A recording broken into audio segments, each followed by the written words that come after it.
Hoy día tenemos el gusto de que nos acompañe el magistrado Felipe de la Mata Pisaña. Antes de ceder la palabra al magistrado, me permitiré leer brevemente su síntesis curricular.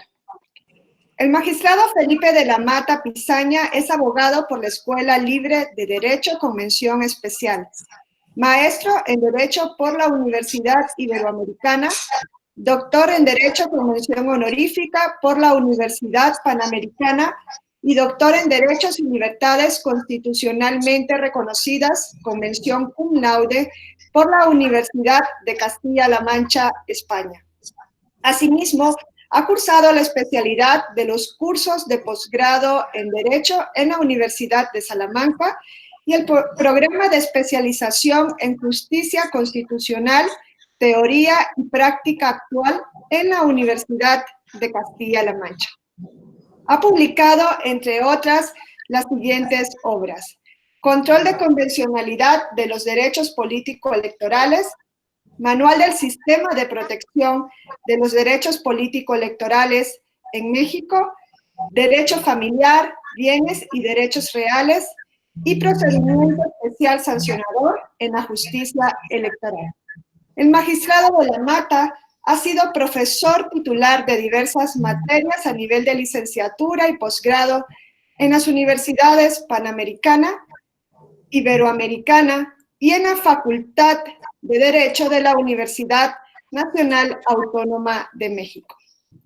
Dentro del Tribunal Electoral del Poder Judicial de la Federación, se ha desempeñado como secretario de Estudio y Cuenta de Sala Superior, coordinador general de asesores, secretario general de acuerdos de Sala Superior y magistrado de Sala Regional Especializada. A propuesta de la Suprema Corte de Justicia de la Nación, el Senado de la República lo eligió magistrado de Sala Superior del Tribunal Electoral del Poder Judicial de la Federación, cargo que desempeña desde el mes de noviembre del año 2016.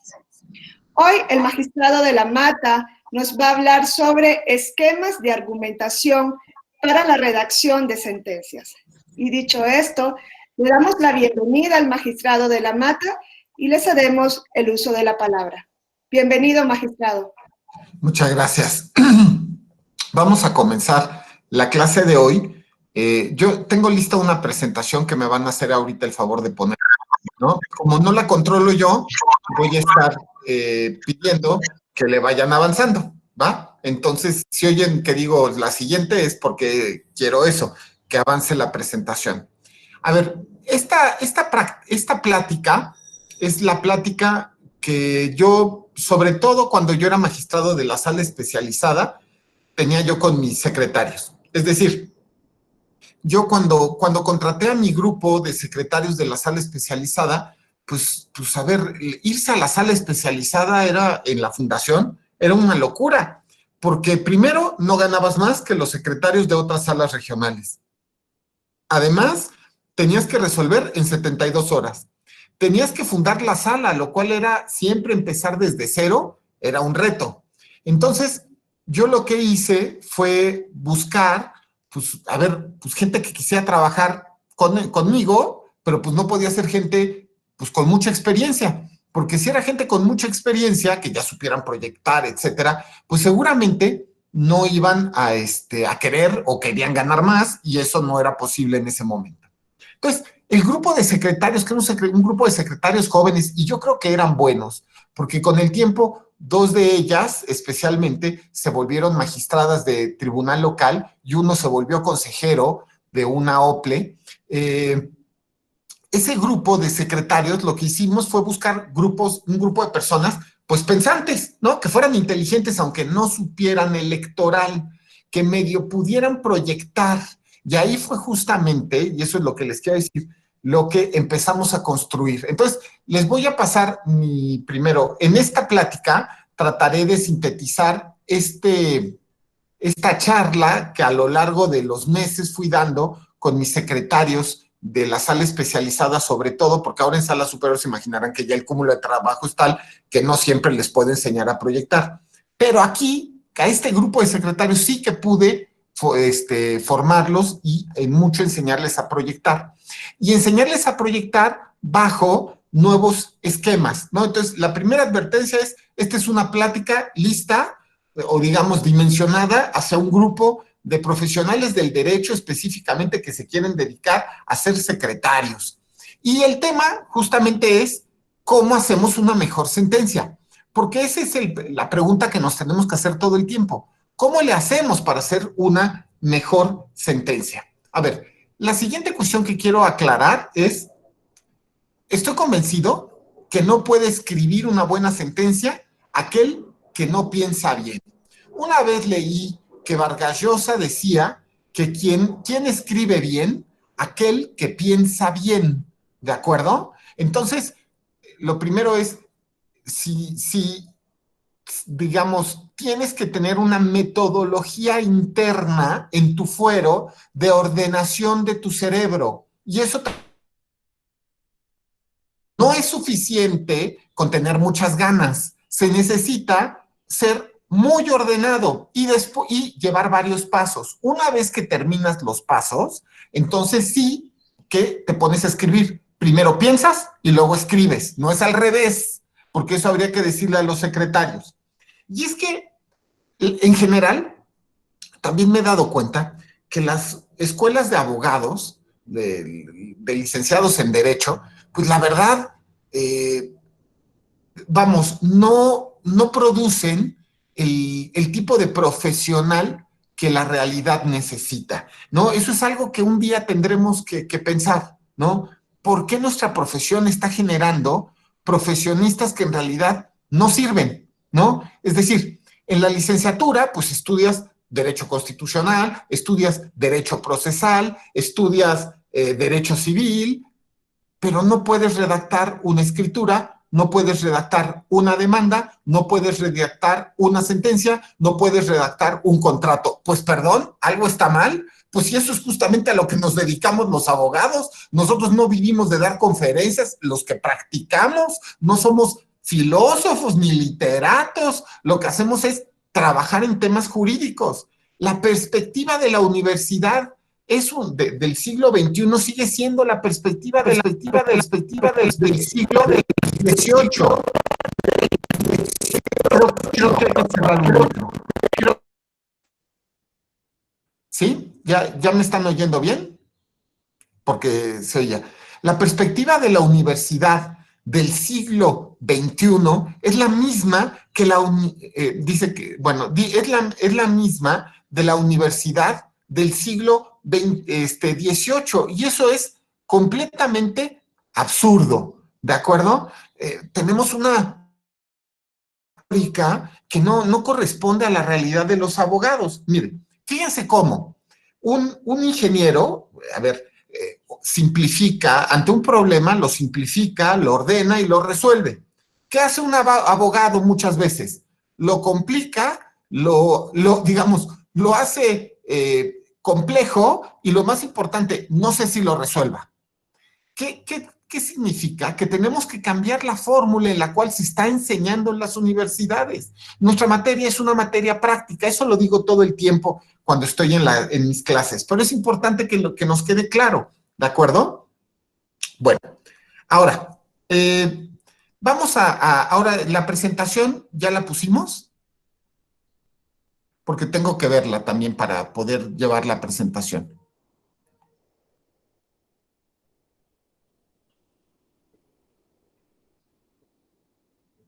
Yo no veo la presentación. Ok, miren, aquí tenemos la presentación. ¿Sale? Vamos a darle la siguiente.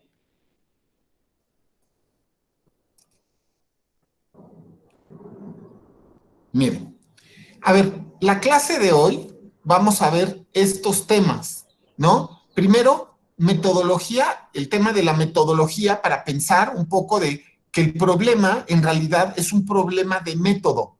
El problema que enfrentamos los abogados es un problema de método.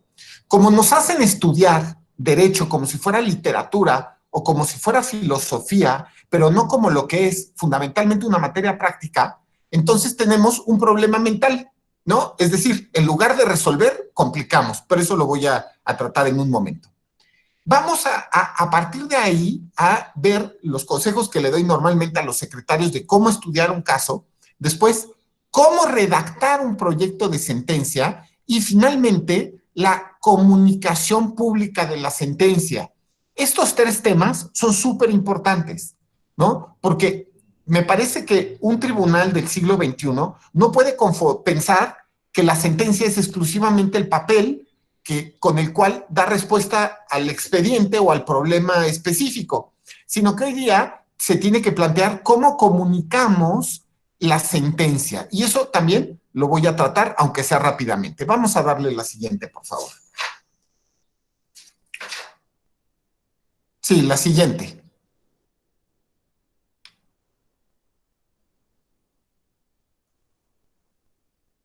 Bien, otra vez la siguiente. Miren, aquí vamos a empezar. Sobra decir que la función principal de un juez, pues es esto, resolver los casos. ¿Qué son los casos? Problemas humanos.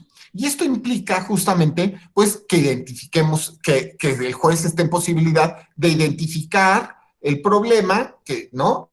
Verificar también, porque en derecho la forma muchas veces es fondo, no es suficiente saber el problema, sino lo que se necesita también es saber si la forma, es decir, el proceso puede seguir adelante. Y en su caso, a través del procedimiento específico, interpretar y argumentar la solución del caso. Y aquí viene justamente el tema de la ponencia. ¿Quién integra una ponencia? Bueno, a ver, yo creo que si algún consejo le pudiera dar a un juez que empieza, yo diría, tienes que integrar tu ponencia con gente que no se encuentre prejuiciada por modelos ni formatos. Es decir, gente que no necesariamente haya sido echada a perder por la universidad, ¿no? Gente que piense y aquí viene el tema, como somos jueces electorales, no necesariamente que sepan electoral. Saber electoral se puede aprender después, pero el fenómeno que les voy a describir en torno a la sentencia, sí se necesita sobre todo ser, digamos, no estar prejuiciado. Vamos a darle la siguiente.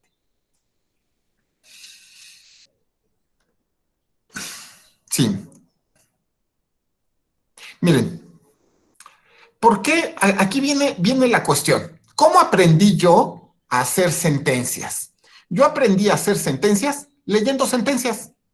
Es decir, aprendí a hacer sentencias leyendo las espectaculares sentencias del magistrado Leonel Castillo, del magistrado Reyes Zapata, por supuesto, de don José Luis de la Pesa, que era mi jefe, y de la magistrada Navarro, etcétera.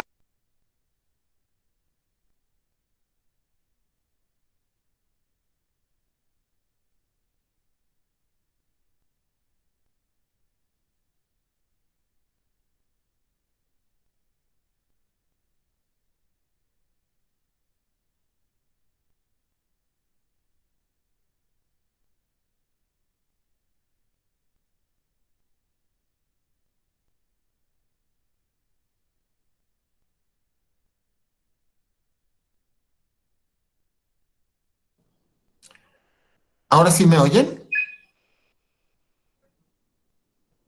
Va. Sí, ahora sí, ahora sí. Va. A ver, ¿por qué? Lo que les decía, ¿cómo aprendí yo cómo aprendí yo a proyectar?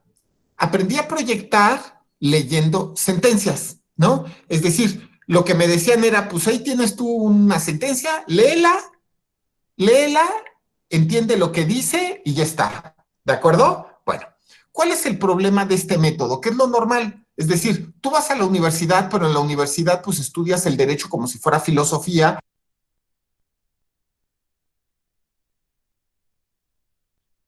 Perdón, se volvió a silenciar. Sí, no sé qué pasa, yo no toco nada. Se está silenciando, alguien me está haciendo el favor de silenciarme, que por favor no lo haga. A ver, regresando al tema, ¿por qué, Wendy, y si dejas de oírme, avísame, por favor, de inmediato, ¿sale? Sí, Bueno, magistrado. ¿Por qué hablar? A ver, vuelvo a lo mismo. ¿Cómo aprende uno a proyectar? Pues leyendo proyectos. Y eso es un problema gravísimo. Los secretarios no saben, o es decir, ¿cuál es el problema de esta metodología? La metodología de enseñanza, que es leer sentencias, es, por lo mismo, repite lo que estás leyendo, ¿no? Es decir, termina generándose fórmula en la cual, pues desde el siglo XVIII, estamos repitiendo formatos. ¿Y por qué los estamos repitiendo? Ahora sí que, como dicen en el pueblo, sabe, ¿no? Pues sabe, ¿no? No, y eso genera también que los abogados tengan una actitud conservadora frente al expediente, porque no rompen el formato. Es decir, los abogados simple y sencillamente replican. Los secretarios así se forman y pasan un año y después, como es mi caso, que yo proyecté 12 años, ¿no? Yo fui secretario de estudio y cuenta 12 años, pues eres 12 años secretario de estudio y cuenta y lo que estás haciendo es replicando el formato con el cual tú aprendiste. Y entonces repites los vicios, pero lo más importante, mentalmente no rompes los esquemas, ni siquiera te los cuestionas. Y es el problema de la metodología judicial contemporánea. Después, a ver, haces tan tuyo este esquema del siglo XVIII que todo el mundo lo defiende, sin darse cuenta que solamente sirve para comunicarse ya ni siquiera entre abogados, sino entre abogados especialistas en los temas judiciales, ¿de acuerdo? Ok, vamos a poner la siguiente, por favor.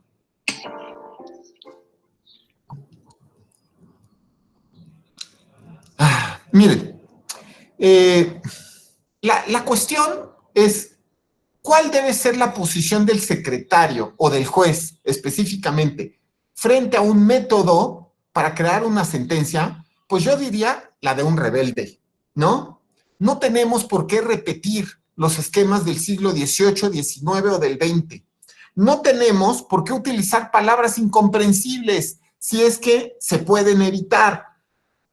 Y justamente lo que tenemos ahora es, dado que digamos, nos identificamos a nosotros mismos como rebeldes, pues lo que tenemos que hacer es identificarnos también como constructores, es decir, tenemos que crear una nueva forma de estudiar los casos y una nueva forma de resolverlos, de tal manera que discutiendo entre nosotros, es decir, entre los que hacemos sentencias, podamos llegar a un mejor formato. De verdad que estoy convencido. Vamos, la siguiente, por favor.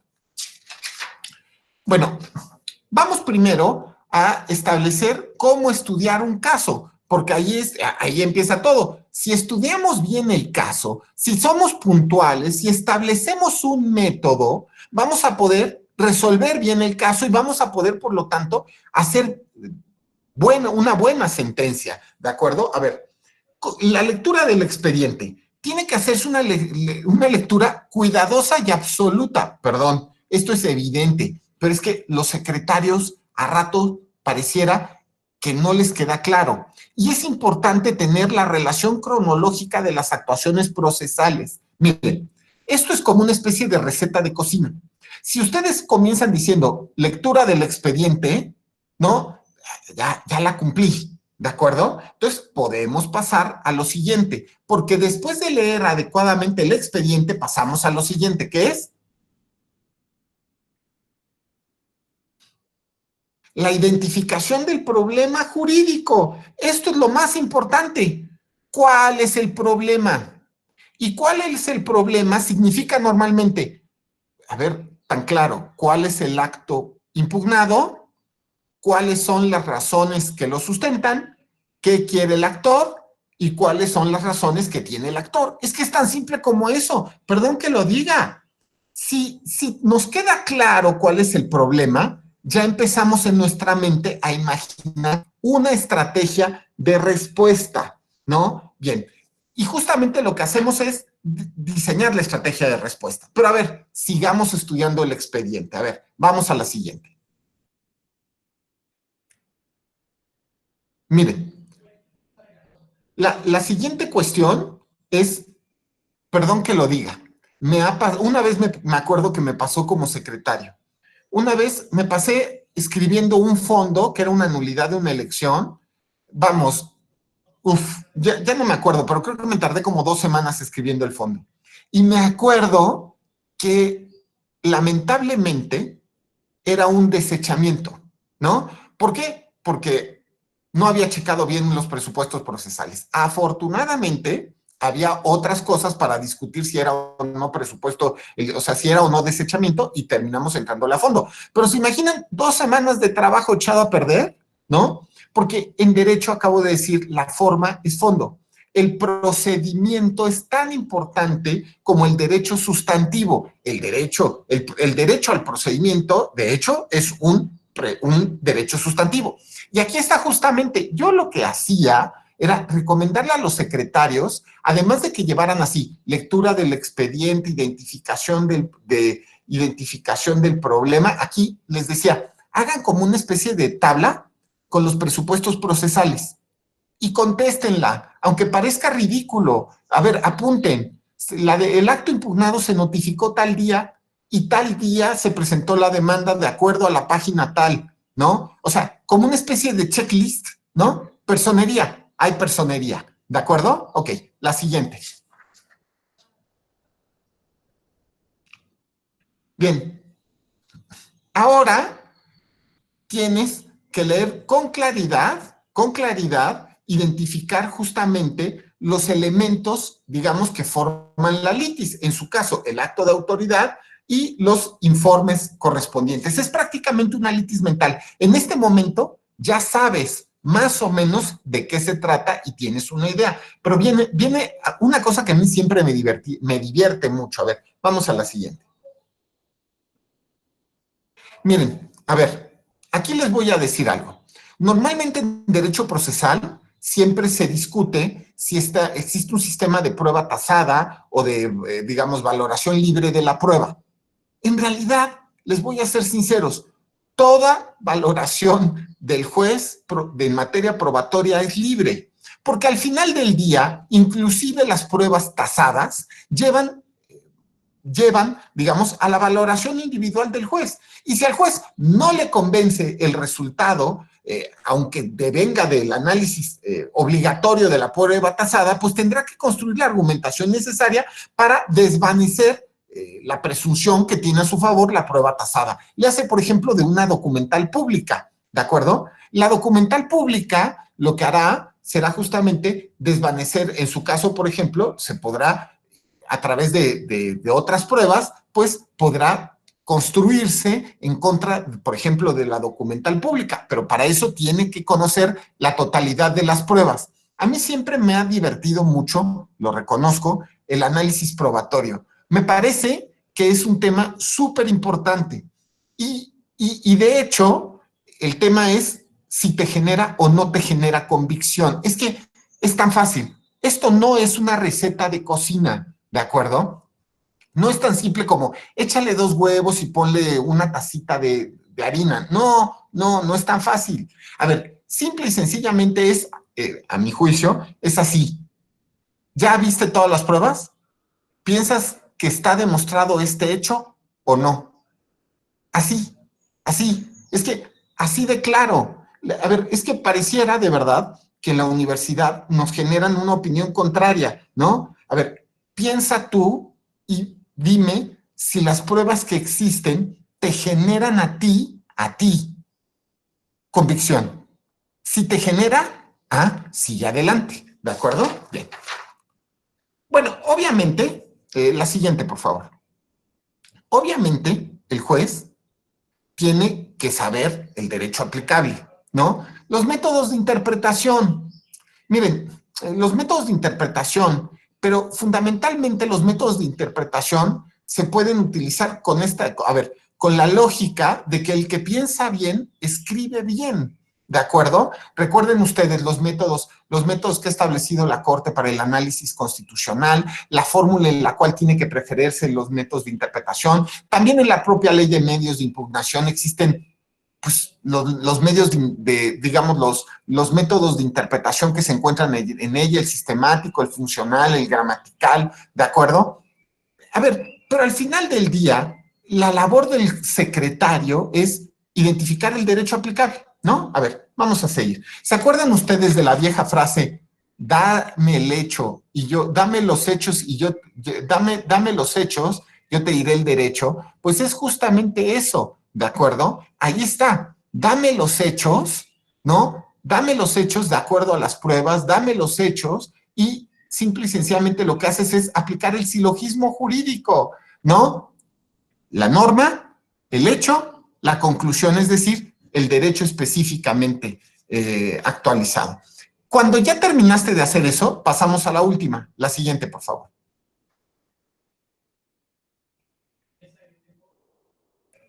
La siguiente. Ahí está. Sentido del proyecto. Ya en este momento, ya te quedó claro que hay muchas posibilidades. ¿De acuerdo? Que tienes ya los elementos necesarios y ya tienes un sentido que a ti te convence.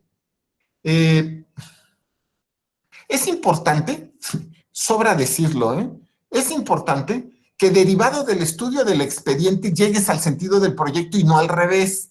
Porque luego hay secretarios que dicen, por ejemplo, ven la demanda, la ven así, ¿no? Así de 500 páginas y dicen, le estoy viendo cara de desechamiento. ¿De acuerdo? Entonces, se necesita que lo pongas al revés, es decir, con la lógica necesaria. Primero lees el expediente, lo estudias y después llegas al sentido. Y te darás cuenta que normalmente, prácticamente no hay ningún asunto en el cual no se admitan varias posibilidades, ¿no? Ok, vamos, la siguiente. Cuando llegues a tu conclusión, no, debes darte cuenta que hoy día las sentencias electorales no nada más son revocar, confirmar o modificar. Hoy día, especialmente las sentencias que tengan que ver con derechos humanos, tienen que ver también, tienes que preguntarte, ¿puede restaurarse el derecho? ¿Puedo proteger a la víctima de alguna manera? ¿Puedo garantizarle a la víctima que ésta no vuelva a ser molestada o afectada en su derecho? Si las respuestas son sí a cualquiera de estas preguntas, dentro de los efectos de la sentencia que estás construyendo en tu mente, tienes justamente que hacerte esto, ¿de acuerdo? La siguiente, por favor. Miren, ya tienes varias opciones en tu mente, ya lo estás pensando, y aquí es donde tú tienes que valorar cuál es la solución adecuada, ¿no? Porque al final del día lo importante es lo que le vas a proponer a tu jefe, y ahora sí, viene lo mero bueno. Vamos, lo siguiente. Sí, adelante. Y la siguiente. A ver, yo le decía a mis secretarios, les decía, cuando vengan a verme, vengan, expediente estudiado, obvio, el juez antes tuvo que estudiar también el expediente. El secretario, antes, inclusive, al momento de turnarlo, seguramente ya lo tiene estudiado. El juez se lo pasa al secretario, el secretario hace la labor previa, llega con el juez y yo lo que le decía normalmente, sobre todo en la especializada, era tráiganme el índice de la sentencia. ¿De acuerdo? Tráiganme el índice de la sentencia antes de discutir la propuesta que me van a hacer. ¿De acuerdo? ¿Por qué? Porque es indispensable que valoremos que hay otras soluciones, ¿no? Y muchas veces vale la pena inclusive avanzarlas, ¿eh? Pero bueno, ok, digamos que ya dieron el visto bueno. Ahora, ya nos vamos a poner a escribir, ¿eh? Fíjense, ya tenemos un índice, primero fue mental, ahora ya lo escribimos, ¿no? Y ahora tienen, antes de ponerse a escribir la sentencia, tienen que hacerse, a ver, tienen que ver algo muy importante. A ver, la siguiente, por favor. Súper importante. Por favor, siempre les digo, piensen en tu lector, piensa en tu lector, piensa en tu lector. ¿Quién te va a leer? No estés pensando nada más en ti. No estés pensando en los secretarios de las otras ponencias. No estés pensando solamente en los jueces que van a estar analizando si tu proyecto es el adecuado. Piensa en tu lector. Es que eso es lo más importante. ¿Quién es tu lector? ¿Tienes un problema que tiene que ver con grupos en situación vulnerable? Por Dios, trata entonces de mantener un análisis y palabras especialmente fáciles de comprender. ¿Tienes una lectura, tienes como lector o tienes un tema que tiene que ver, por ejemplo, con RP, Dios, pues trataremos de hacer de forma sencilla, por ejemplo, a través de tablas. A mí las tablas me sirven mucho, yo como que soy muy gráfico, ¿no? Entonces, una tabla, ¿no? Una fácil comunicación con las partes, ¿de acuerdo? Nos tenemos todo el tiempo que hacer la pregunta, ¿a quién le vas a hablar? Y no es nada más, digamos, tu auditorio, no es nada más los secretarios de las otras ponencias, ni tampoco los magistrados de las otras ponencias. Y ahora empecemos, ¿no? Va, la siguiente. Miren, ya en este momento vamos a empezar a escribir. Yo odio utilizar las palabras históricas, diría yo, antiguas. Eso es, resultandos, considerandos, de verdad, es que me pone un poquito de malas. Y les voy a decir por qué. Porque nadie las entienda, nadie que no haya ido a la universidad las entiende. Nos podemos hacer como preguntas, ¿no? Y podemos clasificar la estructura de la sentencia a lo mejor. Ahora, a ver, lo primero que les tengo que decir es, les voy a decir la estructura de la sentencia como la hago yo, pero obvio, aquí es como con las chinches o con las pulgas, ¿no? Es simple y sencillamente, las puedes matar como a ti se te antojen, ¿de acuerdo? Claro, repito, el tema, creo, es al menos ser, pues, un tanto rebelde en torno al método y en torno a la estructura de la sentencia.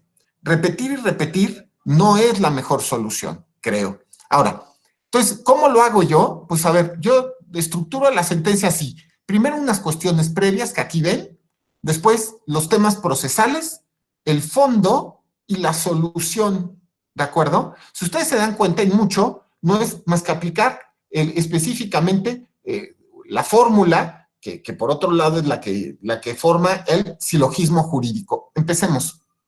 La siguiente. Miren, fíjense cómo ahí está el rubro. Miren, yo la verdad es que esto, yo me preguntaba, ¿por qué los rubros son tan largos? A veces hay 3/4 de página de rubro. ¿Por qué?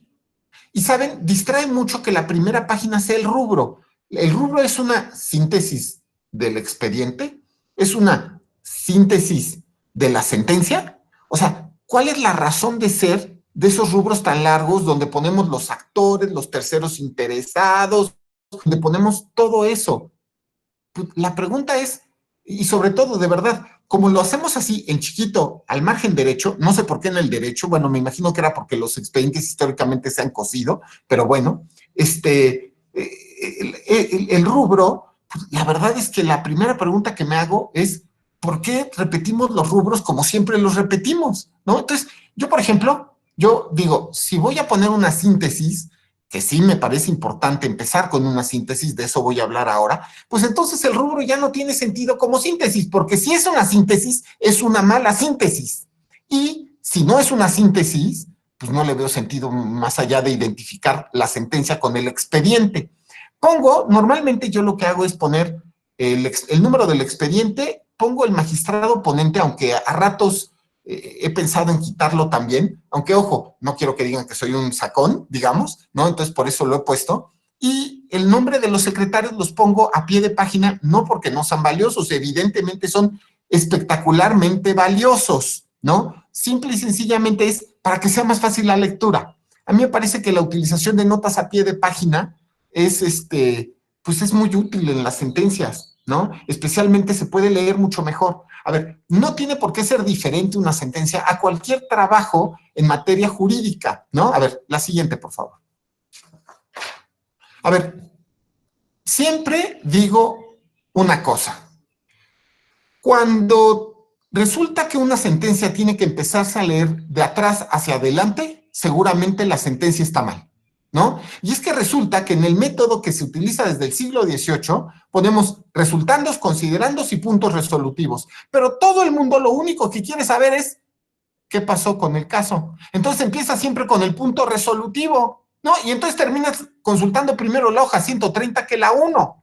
Entonces, a efecto de que el lector tenga mayor facilidad, siempre comienzo con una síntesis, Una síntesis, obvio, dado que ya estudié el tema, dado que ya sé cómo voy a resolver, dado que ya tengo inclusive un índice, una estructura, pues entonces cuando empiezo a escribir, pues comienzo con el sentido, ¿no? Y aquí, por ejemplo, pongo un caso, ¿no? Sentencia que confirma la resolución de la sala regional por la que se sancionó a un partido, ¿no? Y a su candidato para gobernador por esto, ¿no? Ya, así de simple. Y entonces ya todo el mundo, y fíjense cómo los datos del rubro, pues ya sobran, ¿no? O sea, ¿para qué repito en el rubro lo que pongo en la síntesis, ¿no? Y además, repito, si el rubro es una síntesis, es una mala síntesis. Entonces mejor hagamos una síntesis. Y la pongo así. Sentencia que confirma la de la sala, la resolución de la sala especializada en tal expediente que sancionó a tal partido por pautar un promocional a su candidato tal por una difusión en Twitter, ¿no? Y entonces resulta, fíjense, ¿y por qué? Porque en el mismo promueve elementos, estereotipos discriminatorios y violencia de género. Y entonces, fíjense, ya es una síntesis que además son 6 renglones, ¿no? Y entonces el lector ya sabe qué es, quiénes son, de qué se trata y cómo se resuelve al final, ¿no? Ok, la siguiente. Para mí, yo soy muy visual y a mí me parece que los índices son indispensables. Yo no puedo vivir sin índices. Les digo, los secretarios llegan conmigo y me traen el índice en la mano de la sentencia, ¿no? Que ellos van a proponer. Porque es indispensable discutir la manera en la cual se estudia el caso, ¿de acuerdo? Este es un índice un poco genérico, pero que nos queda más o menos claro, ¿no? Primero, el glosario, ahorita lo veremos, los antecedentes, pero fíjense, la forma de estudiar el fondo es síntesis del agravio, fijación de la litis, después explico la metodología en la que voy a estudiar los agravios, después resumo rápidamente lo que digamos así, lo que ya se decidió, y finalmente justifico la decisión y concluyo. De esta manera, me parece que es más o menos claro. Además, tener un índice paginado me parece también súper necesario y súper útil, porque también los lectores tienen que decir, voy a ver las razones de la justificación. ¿Por qué resolvieron de esa manera? En la página 6, ¿no? Y rápidamente pueden llegar a ello. ¿Por qué las sentencias no han tenido históricamente índice? ¿Quién sabe? A lo mejor en el siglo XVIII, cuando tenían que hacerlo los amanuenses, no podían saber en qué página, yo qué sé, ¿de acuerdo? No tenía razón de ser. Bueno, la siguiente. A mí me sirve mucho ponerle glosario a todas las sentencias. Muchísimo. ¿Por qué tenemos que echarnos 200 veces el nombre oficial de la Constitución Política de los Estados Unidos Mexicanos?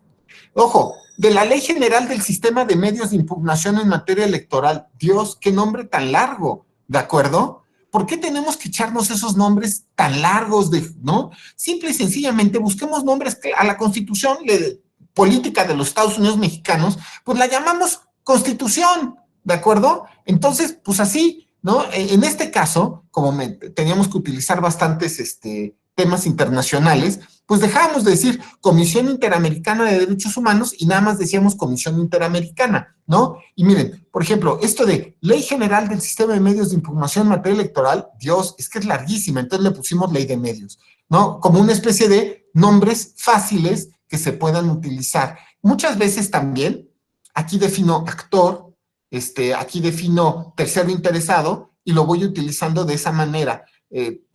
Muchas veces en los temas de género es útil para evitar la revictimización. En ocasiones, inclusive, en el dictado de la sentencia, llego a poner, omito la definición de actor, digamos, en algunas versiones de la sentencia para evitar la revictimización, ¿no? Sobre todo cuando se ha comprobado la violencia de género y de esta manera, pues digamos, no contamos otra vez los hechos a los cuales fue sometida la víctima utilizando su nombre, ¿no? Eso puede servir en el glosario, ¿no? Víctima, la persona que sufrió la violación a sus derechos, ¿no? Para evitar ya la utilización del nombre, ¿no? Ok, la siguiente. Miren, esto es una cosa que es muy importante. Yo me acuerdo, cuando yo era secretario, había un magistrado, que ahora es magistrado, que era secretario en mi época, y que hacían sentencias de un párrafo. Y todo el mundo decía, oye, qué buena sentencia de un párrafo, ¿no? Bueno, a ver, yo personalmente digo que era de un párrafo porque sí, era un párrafo de 300 páginas. A ver, no puedes, a ver, y el tema era que eran 150 páginas de resultandos, le hace de antecedentes. Por eso yo quiero decirles, antecedentes relevantes. Hay que sensibilizar a los secretarios que no hay que empezar con la emisión de la Constitución del 17, ¿de acuerdo? Que si vamos a hablar de cuestiones específicas, pues vayamos a los antecedentes necesarios para entender el acto impugnado, ¿de acuerdo? Para mí eso resulta indispensable, ¿no? Ahora, pero repito, tienes que hacerte las preguntas, ¿qué se necesita para entender el acto impugnado? Y eso es un acto de inteligencia. Hasta los resultandos son un acto de inteligencia. Tienes que usar la cholla en pocas palabras. Vamos, pasamos a la competencia. A ver, luego sucede que echamos unos rollototototototototes, ¿no? En competencia. Empezamos con la fundamentación de la competencia y Dios, nos vamos prácticamente a la fundación del Estado judío en el siglo XX antes de Cristo. A ver, calma, ¿de acuerdo? A ver, yo pienso que si estás pensando en tus lectores, lo que tienes que hacer es justo, ¿no?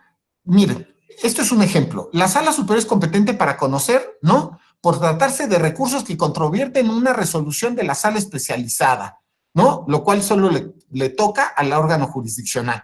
Y después, toda la fundamentación la mando a nota de pie de página. Y por supuesto, no transcribo los artículos. Esto ya tendrá que hacerlo el que quiera leerlo, ¿no? Ah, ¿de verdad? ¿Será así? Ah, vamos a leer la ley orgánica. Ah, pues léela, ¿no? ¿De acuerdo? Bien. Vamos, lo siguiente. ¿Se acuerdan ustedes del checklist de procedencia? Bueno, aquí lo vacías.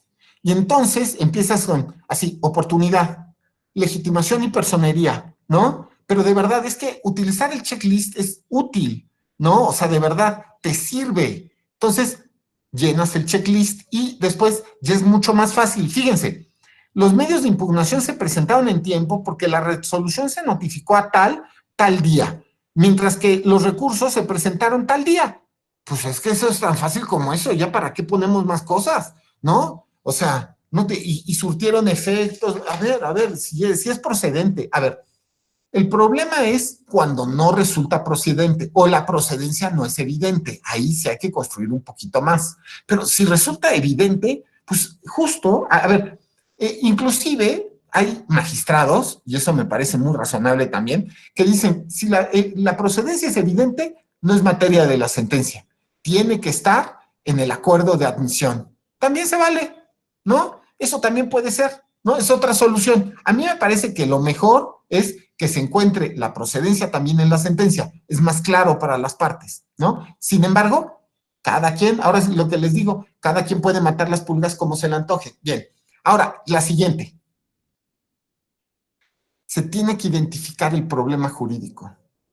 Ah, me doy cuenta que lo que está pasando es que este señor piensa tal, ¿no? La sala dijo que había violado el tema de violencia de género por estereotipos. Y tú lo que quieres es que te quite digamos, la sanción. Ah, pues déjame ver si lo puedo hacer. Pero si después de la competencia identificamos el problema y decimos, este asunto se trata de esto, pues para el lector se vuelve interesante y justamente viene lo siguiente, que es la fijación de la litis. El siguiente. Ya está, fija la litis. Date cuenta, tú lo que en realidad quieres es saber si la sanción fue adecuada o no. Ya, entonces el lector rápidamente sabe de qué se trata el tema, ¿no? Ahora, vamos, la siguiente. A mí, de verdad, esto se me hace indispensable.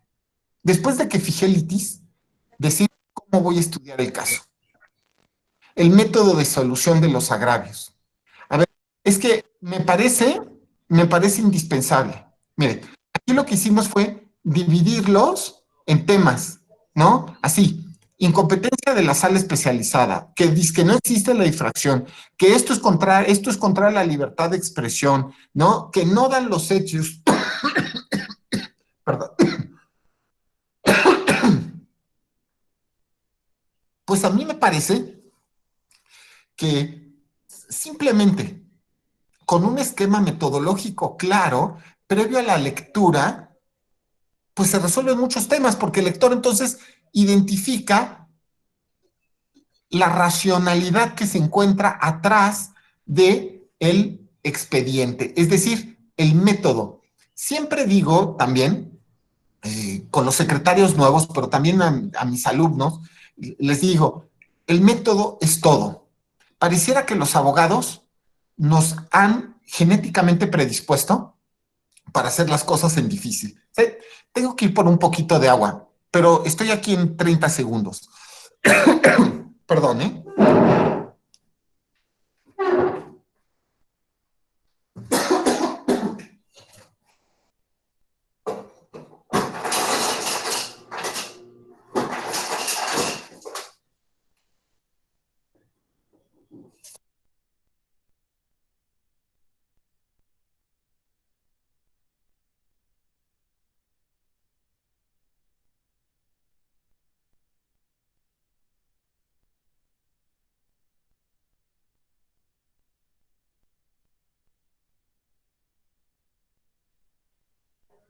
Perdone, magistrado, está silenciado Ya, ahora. ya, gracias, Wendy. A ver, entonces, regresemos.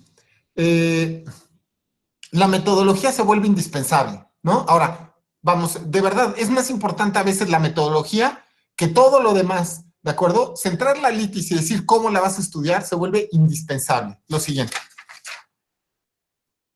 A mí me parece que después de decirle, no, que resulta importante también decirle, a ver, así lo voy a estudiar y es porque llegué a esta conclusión que voy a demostrar, ¿no? Entonces comienzo yo diciendo después de esto es, voy a pasar a demostrar lo siguiente, ¿no? Me parece que inclusive es hasta, a ver, a mí me cuesta trabajo decirlo en términos científicos, pero vamos a decirlo así, es hasta propio del método científico, ¿no? A ver, mi hipótesis es esta, paso a demostrarla, ¿no? Me parece que eso pues, es como razonable, es parte de la lectura científica, ¿no? Bien, pasamos a lo siguiente. Y entonces, justo siguiendo el esquema y siguiendo la metodología, pues lo único que tienes que saber es que si vas a hablar de libertad de expresión, no hablas más que de libertad de expresión. Que si estás hablando de los temas que tienen que ver con, por ejemplo, saber si la inferior tenía o no competencia, solo hablas de ese tema. Es que es importante, porque si eres claro en la estructura y en la metodología, no estás hablando de las 7 cosas al mismo tiempo. Y yo siempre doy recomendaciones muy fáciles. Una idea, un párrafo. No puede haber un párrafo que tiene 2 ideas o 3 ideas o 4 ideas, me pone súper nervioso.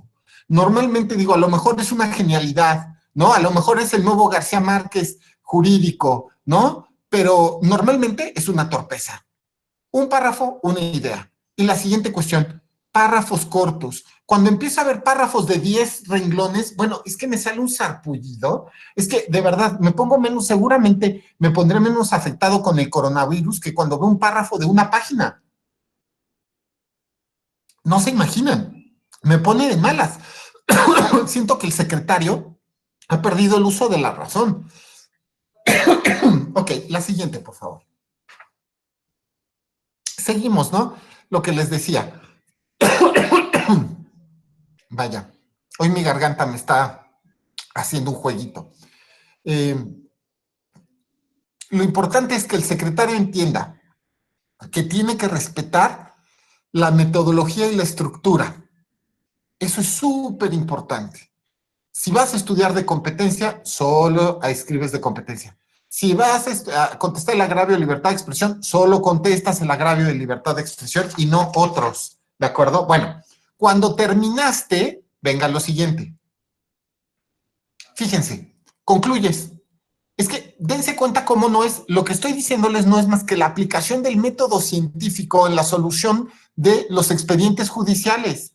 Al final del día, dijiste, esta es mi hipótesis, así la demuestro, y terminas diciendo, concluyo, esto es lo que me parece que se encuentra demostrado. Y una vez que concluiste, es decir, que ya demostraste la hipótesis, pasamos a lo siguiente.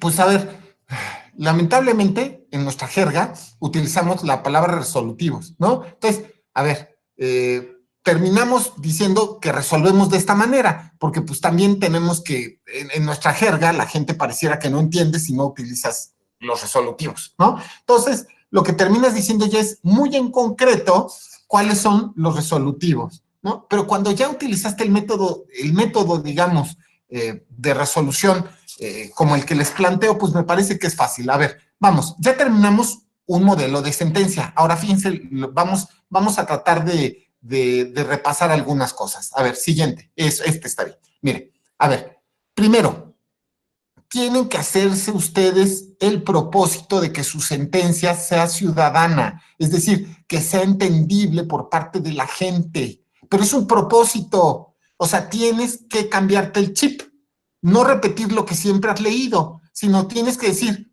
¿cómo hago una mejor sentencia? ¿Cómo consigo que mi auditorio, aquellos que van a leer mi sentencia, la entiendan? Y entonces tienes que empezar a utilizar pues un lenguaje claro, me parece muy importante, obvio. Ahora, esto no significa que dejes de utilizar el lenguaje técnico. No, a ver, recuerden, es la aplicación del método científico en la solución de expedientes judiciales, pero no es el abandono de la técnica, es más bien un lenguaje claro, privilegiar palabras que se puedan entender frente a simplemente técnico, ¿de acuerdo? Ahora, lenguaje sintético. Esto es súper importante porque de verdad a los abogados como que nos echan a perder, no sé si se nos pasa el hervor o nos falta el hervor, pero en la universidad nos echan a perder, se los he dicho varias veces, pero estoy convencido de eso, ¿eh? A ver, ¿por qué tenemos que echar rollo? ¿Por qué? ¿Por qué? O sea, tenemos que hablar y hablar, hablar, y escribir, escribir, escribir. Normalmente, el que más habla y el que más escribe es el que menos se entiende y por lo tanto el que menos convence. Si damos pocos argumentos, pero son sintéticos, claros y contundentes, ¡wow! ¿No? Contestarnos va a ser difícil. Luego, de verdad, las demandas de 10 paginitas son las más duras. Y al contrario, las de 800 páginas muchas veces no traen nada más que paja, ¿no? A ver, la siguiente. Bien, lo que les decía, índice, glosario, a ver, otra cosa más, uso de títulos y subtítulos. Para mí es que yo me pongo hasta nervioso cuando veo una sentencia de corridito, de verdad. Normalmente una sentencia de corridito es difícil de leer, ¿de acuerdo? Ahora, notas a pie de página. Yo ahorita se los voy a decir, odio las transcripciones. Tratemos de utilizar notas a pie de página para que la lectura sea más fácil arriba, ¿no? Si quieres ya echar un rollito más de alguna cuestión, pues mándalo a mi pie de página, ¿de acuerdo? Bueno, a ver, la siguiente. Ahora, por lo tanto, a ver, hay que tratar de evitar el uso de latinazgos, tecnicismos innecesarios, los párrafos interminables, lo que acabo de decir, ¿no? Los párrafos con más de una idea, ¿no? Y aquí viene también bueno, todo el tiempo, estamos echando en nuestras sentencias históricas, vamos a decirlo, echamos unos rollos en torno a la fundamentación, ¿no? Que son de tipo más bien académico, ¿no? Yo, de verdad, ahorita lo voy a decir, podemos poner la siguiente. A ver, creo que tenemos, los jueces en general mexicanos, un problema de autoestima. Tenemos siempre que decir, el tribunal alemán ha dicho esto, el tribunal de los Estados Unidos dijo esto. Ah, hay un gran académico italiano que dijo esto. Oh, hay un gran académico austriaco que dijo esto. Dios, no estamos escribiendo un libro, ¿de acuerdo? No es una tesis doctoral, es una sentencia. Pero además, neta, perdón que lo diga así, pero neta, somos pero tan poca cosa que tenemos que fundamentarnos en que el tribunal de Alemania, neta, que no somos más fregones que eso. Y, sí, es que un académico italiano lo dijo. Y puede ser un baboso, ¿no? A ver, lo que tenemos que hacer es que nuestra sentencia tenga los argumentos, que sea la autoridad en sí misma, no acudir a los argumentos de autoridad. Eso normalmente no sirve, genera incomprensión por parte del auditorio, ¿no? Pero de verdad, es un tema, ¿eh? Yo creo que es un tema de autoestima. No, es que necesitamos señalar que la Corte de Australia, pues, por favor, ¿no? O sea, que no sentimos que somos más que la Corte de Australia, o al menos igualitos, ¿no? Pero bueno, es importante, los secretarios traen eso en la universidad. Cuando llegan de la universidad, de verdad piensan que hacer una sentencia es hacer un trabajo. No, de verdad que no. Tienes tú que estudiar académicamente lo que quieras estudiar, tienes tú que discutir académicamente lo que quieras discutir, pero para resolver el problema lo que tienes que hacer es resolver el problema. Ese es el tema. No lo dejes de ver. El expediente es una forma, digamos, en la cual se está planteando un problema y tú tienes que aplicar un método para resolver el problema. ¿De acuerdo? Bien. Final, bueno, seguimos y por lo mismo, exacto, una vez que ya tienes tu sentencia, porque ya a lo mejor ya tienes tu sentencia, luego lo que pasa también es que cuando formas parte de un colegiado, también tus compañeros le meten mano a tu sentencia y luego pues dices, ¡ay! ¿No? O sea, es que necesito que menciones a la Suprema Corte de Sudáfrica y dices, ¡ay! Pero bueno, terminas cediendo un poquito porque pues al final del día una sentencia es una labor de un colegiado, ¿no? Entonces, pero bueno, aquí es, bueno, vamos a poner la siguiente. A ver, a ver, hasta aquí, pues ya terminaríamos la clase, ¿no? Es decir, ¿qué hace un juez? Sentencias. Pero yo creo que un juez del siglo XXI no puede quedarse hasta ahí, y mucho menos en temas electorales. Nos tenemos que preocupar por cómo comunicar nuestra sentencia. ¿Cómo hacemos que nuestra sentencia pueda ser entendida por los demás? Es que eso es tan importante como escribir la sentencia, o quizá lo es más. Uy, es que escribí 900 páginas, lo mejor que se escribe, pero que jamás serán leídas por nadie. Uy, Dios, pues eso no sé por qué creo que no va a servir de nada, ¿de acuerdo? Si conseguimos que la gente entienda la sentencia, inclusive sin leer la sentencia, wow, quizá tengamos más y consigamos más cosas. A ver, mire, yo a todas mis sentencias les pongo una síntesis. Y la síntesis forma parte de la sentencia. Inclusive notificamos la síntesis de la sentencia. Esto, lo reconozco, no se me ocurrió a mí. Es algo que muchos tribunales, muchas cortes supremas del mundo ponen, ¿no? Por ejemplo, el Tribunal Supremo Español, ¿no? Tiene una síntesis de la sentencia, ¿no? A ver, yo les voy a poner el ejemplo de síntesis que normalmente yo uso. Pongan la siguiente, por favor. La primera hoja de mi sentencia es parecida a esta, ¿no? Todas mis sentencias comienzan con un cuadrito. Y en el cuadrito, lo que hago es justamente, además de identificar, digamos, rápidamente el rubro, los actores, todo eso, pues, y poner el tema, porque fíjense cómo el tema es casi tan importante, ¿no? Porque nadie, dentro de 3 años, nadie va a recordar si fue el actor tal o solamente en unos pocos casos, pero un día vas a tratar de recordar, a ver, necesito todos los asuntos de violencia de género, ¿no? Bueno, el tema y después una breve síntesis que sea muy visual, ¿de acuerdo? Yo utilizo estos cuadros, entonces todas mis sentencias comienzan con este cuadro. Tampoco quiero decir que es una idea mía, ya había pasado esto. El ex magistrado Salvador Nava Gomar fue el que comenzó poniendo síntesis de sentencias. La diferencia quizá es el formato y por otro lado es que mi síntesis sí forma parte de mis sentencias. A ver, vamos a lo siguiente. Estos eran los formatos del magistrado Salvador Nava, que a mí se me hacen súper buenos también. Cada quien mata las pulgas como quiera matarlas. ¿De acuerdo? Ok, la siguiente. Ahora, además de una síntesis de la sentencia, que acompaña la propia sentencia, me parece que la utilización de infografías hoy día es más que indispensable. Es una forma sencilla de transmitir la información, efectivamente, ¿no?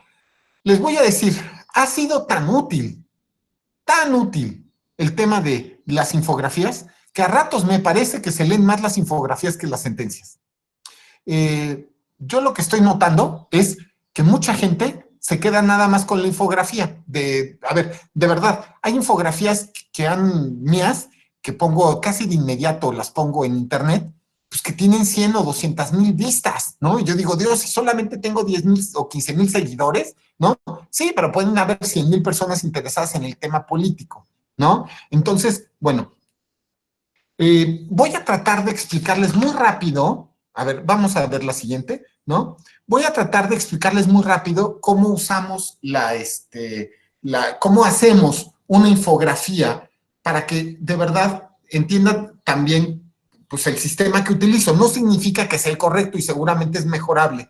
Pero a ver, la chamba de todos mis secretarios, además de hacer la sentencia, además de hacer la síntesis de la sentencia, es hacer su infografía. Ellos, en el momento que traen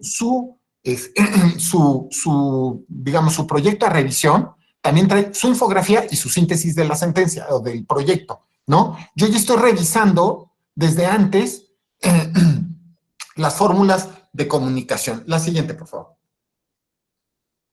Miren, para esto voy a utilizar algunas cosas que yo sigo y que quizá les puedan ser útiles. Me parece que nos debe quedar claro que tienes que organizar, cuando haces una infografía, pues tienes que utilizar un lenguaje verbal conceptual, ¿no? Jerarquizando, ¿no? A su vez tienes que hacer un método de infografía, ¿no? No puedes repetir la sentencia. La comunicación de la sentencia es una y la comunicación de la infografía es otra. Tienes que tratar de ser súper puntual, casi diría buleteado. Ahora, fíjense, el tema de utilización de caricaturas. Fíjense que yo, es decir, monitos, ¿no? Yo tenía muchas dudas. La verdad es que, porque al final del día a uno le enseñan el derecho como si fuera algo sagrado, ¿no? ¿Se acuerdan ustedes que fue Neoflavio aquel que le robó las 12 tablas a los pontífices en el periodo arcaico del derecho romano? Y cuando Neoflavio lo transmite a la sociedad, el derecho se deja de ser un tema sacralizado para convertirse el derecho romano en un tema más popular. Y a partir de ahí comienza el periodo clásico del derecho romano. Ahí empieza lo mejor. Bueno, pareciera que hemos tenido un retroceso. Nos enseñan el derecho como si fuera algo sagrado, propio de pontífices. Nada más entre nosotros nos lo podemos transmitir. Y como es algo sagrado, jamás utilices una caricatura. ¿Por qué? Si esa caricatura puede servir para hacer entender una sentencia, ¿por qué no? Si esa caricatura puede ser llamativa una infografía, ¿por qué no? La utilización de esquemas se vuelve muy importante. Entonces tienes que hacer como un ejercicio de buleteo donde te quede más o menos claro cuál es el problema, cómo lo resuelvas. Por ejemplo, yo lo que normalmente le digo a los secretarios que tenemos que resolver es ¿por qué voy a votar de esta manera? ¿No? Y muchas veces es por el sentido del proyecto, casi siempre. Pero nos debe quedar claro que eso es la cuestión. Miren, y aquí también tenemos que ser cuidadosos con el lenguaje, porque uno tampoco se vuelve comunicación social del tribunal, ¿no? Entonces tienes que ser cuidadoso, no ir contrario a las políticas internas de cada tribunal, ser cuidadoso con tus compañeros, tienes que cuidar a tus compañeros, evidentemente. Yo nunca discuto con mis compañeros en infografías, nunca. Yo nada más pongo por qué voté así, pero nunca digo, y la mayoría o la minoría se equivocó por eso, por eso. No, no. Es un tema también, si bien no es una cuestión sagrada, sí que es un tema institucional, ¿no? Pero bueno, ojo. Miren, entonces, la utilización de colores también me resulta súper importante. Yo me acuerdo que al principio yo tenía, no, traten de utilizar ningún color que sea de un partido político. Y como no eran colores de partidos políticos, pues teníamos pocos colores, porque la verdad es que ya hay tantos partidos y tantos que utilizan tantos colores que ya era difícil. Entonces utilizamos tonas tonos pasteles, tonos grises. Yo un día tuve una junta en un curso que di a periodistas, y los periodistas me dijeron, oiga, ¿por qué son tan aburridas esas infografías? ¿Por qué no utilizan colores más llamativos? Y empecé a utilizar colores. Y después un académico, que luego los académicos son, ya saben ustedes, tan inteligentes, nunca han hecho una sentencia, pero son tan inteligentes, ¿no? Y me dicen, las infografías parecen zarape de Saltillo, ¿no? Entonces dice uno, bueno, a ver, evidentemente aquí nunca vamos a darle gusto a nadie, pero me parece que el público sí que se fija más en los colores brillantes que en los colores no brillantes. Entonces yo utilizo colores brillantes, ¿no? Y utilizo los de todos los colores y de todos los partidos para que no digan que nada más estoy usando los tonos morados o los tonos azules o los tonos rojos, ¿no? Y bueno, nos debe quedar claro la utilización de lenguaje sencillo. La siguiente, por favor. A ver, inclusive me parece que la gente debe tener claro esto. La infografía, fíjense, es que son muchas As, pero es así, debe ser accesible, adecuada, atractiva, completa, comprensible, concisa, correcta, creíble, objetiva y útil. Que nos queden claro todas estas características, pero en especial las últimas dos, objetiva. A ver, repito, yo no discuto con mis compañeros en infografías, no nos llevamos, al menos yo, no me llevo infografiazos, ¿de acuerdo? A ver, yo simple y sencillamente trato de decir lo que hizo el tribunal. A veces también platico lo que yo hice, pero jamás en tono de discusión. Me parece importante, porque los jueces también tienen que actuar con ética a lo largo de sus sentencias, de sus sesiones y de sus infografías también.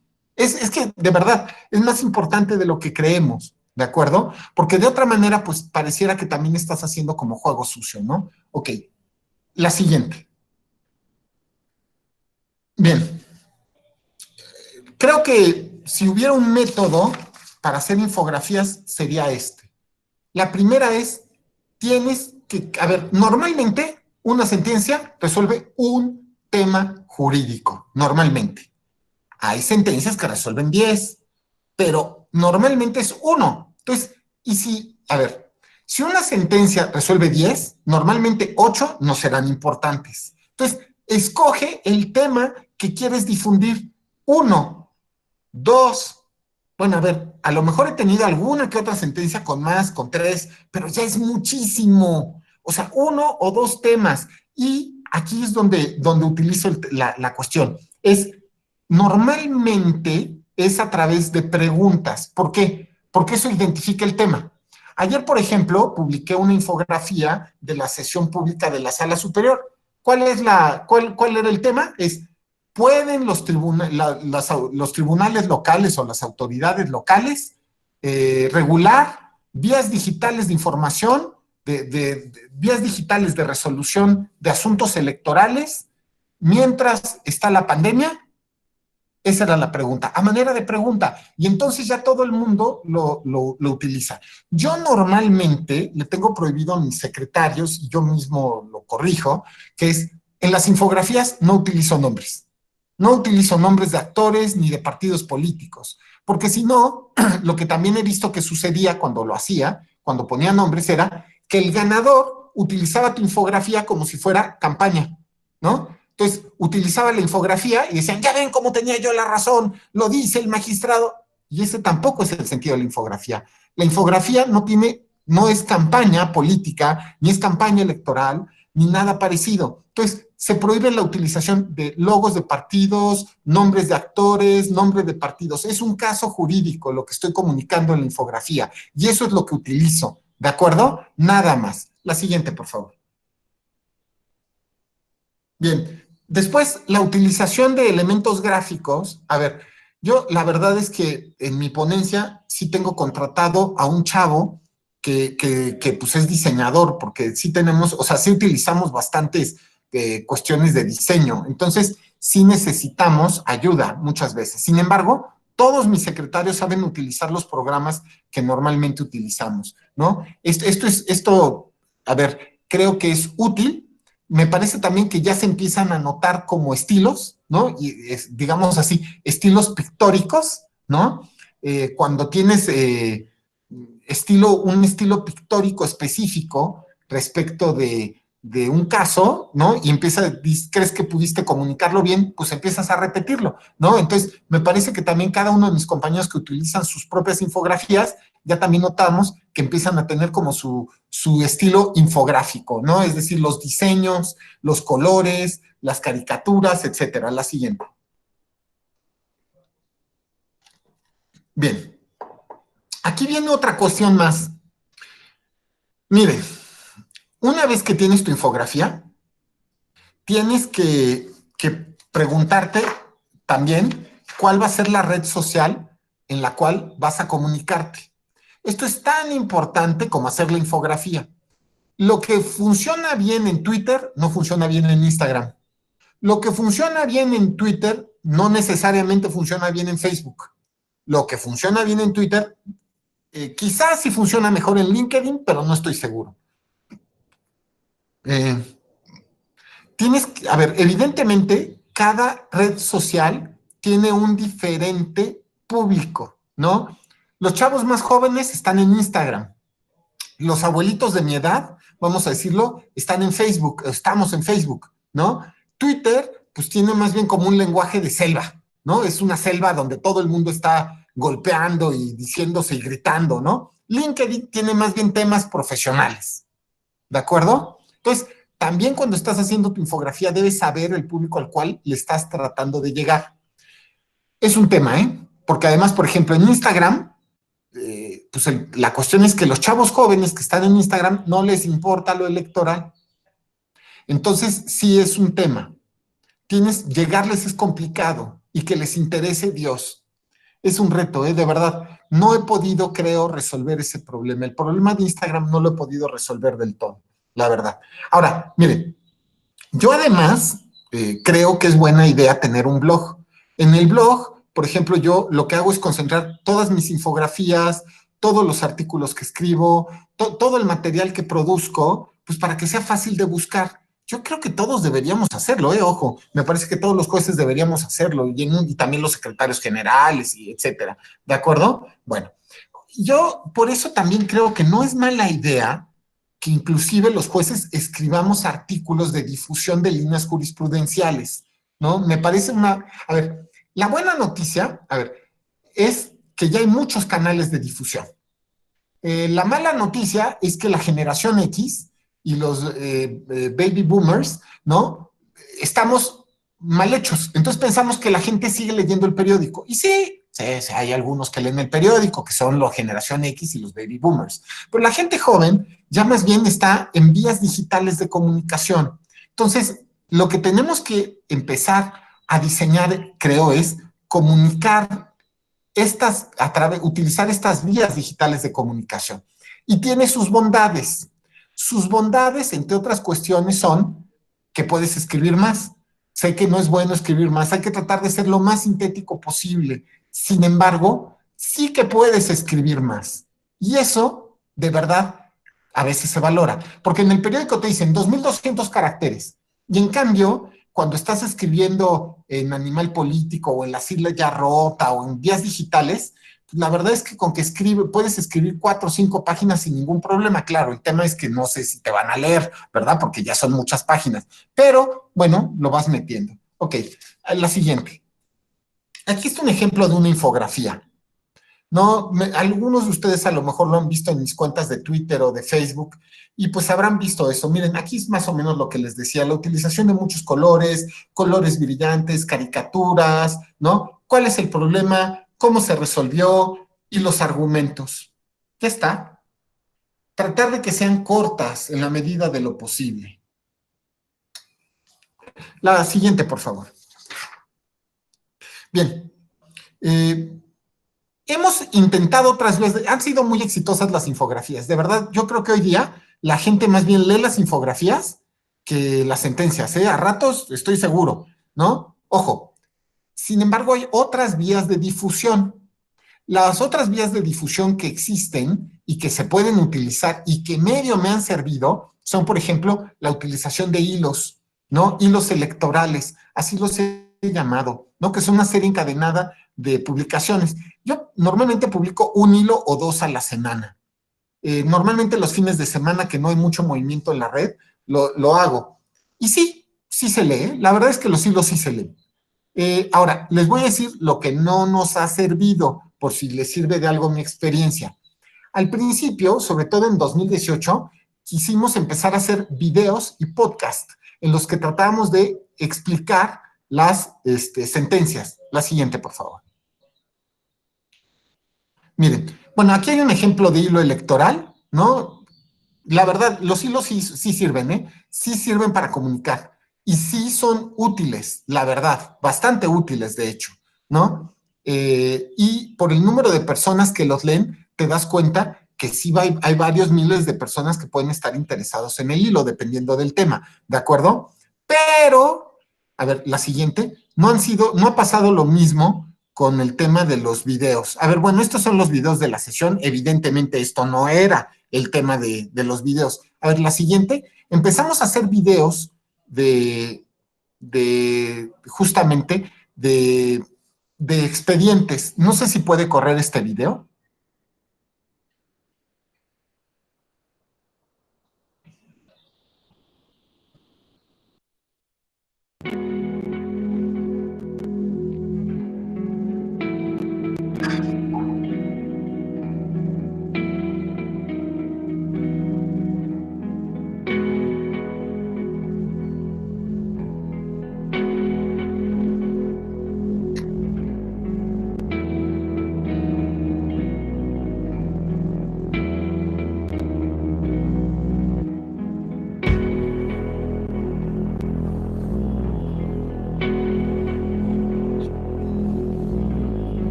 Bien, empezamos a poner estos videos y luego armamos podcast. Vamos a darle a la siguiente, por favor.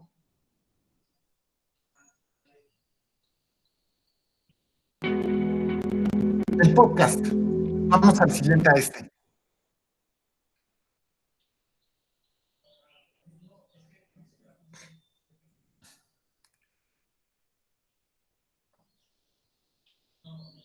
Es hacia adelante, no hacia atrás. Ahí está, vamos a oírlo.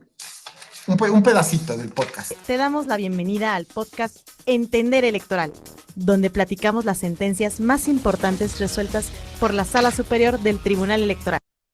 Bueno, a ver, empezamos a hacer videos y podcast en 2018 y le echábamos muchísimas ganas, ¿eh? No se imaginan, de verdad. Tratábamos de comunicar nuestras sentencias. Fue un fracaso. De repente veíamos que nuestro video lo veían 50 personas y el podcast lo oían 17. Y en cambio una infografía podía tener 50, 60 mil personas que le estaban viendo. Nos dimos cuenta entonces que el lenguaje de las redes tiene que ser muy rápido y que el video, justamente un video de 60 segundos, es un video demasiado largo. Tenían que ser videos de 10, 20 segundos y eso, el tema no era llamativo para los jóvenes y los podcasts, un podcast de 5 minutos, Dios, nadie lo oye, ¿eh? En temas electorales, Dios, a nadie le interesa la política, le interesa la solución, le interesa lo que resolvimos, pero escuchar 5 o 10 minutos de un podcast era imposible, ¿no? Entonces, no funcionó. Ojalá alguien encuentre cómo hacer para que funcione. Es decir, yo se los estoy contando por si alguien quiere meterse a ese mundo y me dicen cuál puede ser la metodología del éxito. Yo dejé de hacer videos y podcast a partir de 2018, la verdad. Vamos concluyendo. Vamos a la siguiente, por favor. Te damos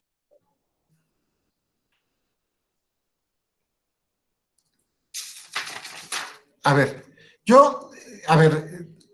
si ustedes se dan cuenta, la metodología que les di de hacer una sentencia tiene que ser también unida de la metodología de comunicación de la sentencia y tienes que hacerla al mismo tiempo. No puedes separarlas, ¿de acuerdo? Tienes que, al momento de estar pensando en tu sentencia, pensando en tu auditorio y pensando en la forma en la que vas a comunicar tu sentencia. La siguiente. Y justamente pues me parece que tenemos que acudir a todos los mecanismos que se nos puedan ocurrir. A ver, hay que buscar, hay más mecanismos, encontrémoslos, ¿de acuerdo? Ojo, el problema es que no todos van a ser útiles, pero pues tenemos que aplicar la del ensayo y el error, ni hablar, no hay otra solución, ¿no? Es decir, el día de mañana a lo mejor hay, yo qué sé, blogs en tercera dimensión. Bueno, pues veremos si podemos hacer este lenguaje jurídico, técnico, a ratos aburrido, hacerlo pues creativo y fácil de entender. Claro, el problema es también que al final del día, al ser jueces, tenemos algunas limitaciones. Y también sabiendo que nuestros productos pueden ser mal utilizados por por las partes o por los políticos. Así que tenemos que mantener siempre un tono de institucionalidad adentro de digamos, producto de comunicación que estás llevando a cabo, ¿no? La siguiente. ¿Otra vez? Gracias. Yo terminaría aquí la conferencia. Siempre los invito a que me sigan en las redes sociales y, bueno, por ahora quedo a su disposición por si tienen preguntas en concretas de todo lo que acabo de decir. Les pediría que si tienen alguna pregunta para el magistrado, la hagan llegar ya sea por chat o si la quieren hacer en viva voz, también me avisen para darles el uso de la palabra.